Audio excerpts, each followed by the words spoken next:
Chapter 3, Mishnah 6. The first Mishnah of this chapter stated that the Sotah's mincha is transferred from a non-sacred basket into a sacred service vessel. When still in the basket, it has monetary sanctity, kedushat damim, which means that it is the property of the temple, but it is not sacred enough to be offered. Upon being put into the service vessel, it gains inherent sanctity, kedusha haguf, which renders it fit to be offered. Something with monetary sanctity can be redeemed with money, but this is not possible with something that has inherent sanctity.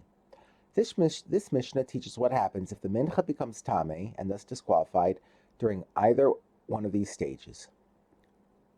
We now turn to the words of the Mishnah. If her mincha became tameh before it was sanctified in the service vessel, it is like all other mincha offerings that have become tameh before being sanctified in a service vessel, which have only monetary sanctity, and it can therefore be redeemed with money. If it became tameh after it was sanctified in a service vessel, it is like all other mincha offerings that became tameh after being sanctified in a service vessel, which have inherent sanctity, and so it must be burned on the pile of ashes in the courtyard. The Mishnah lists several other cases in which the mincha of a sotah becomes useless after being put in a service vessel and must therefore be burned on the pile of ashes in the courtyard. These are the sotahs whose mincha offerings must be burned on the pile of ashes in the courtyard.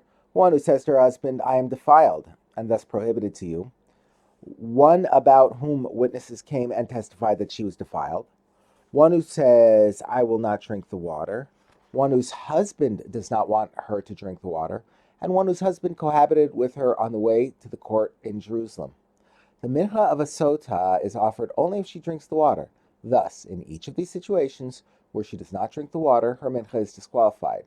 Therefore, if it already has inherent sanctity, it must be burned on the pile of ashes, as taught earlier in this Mishnah.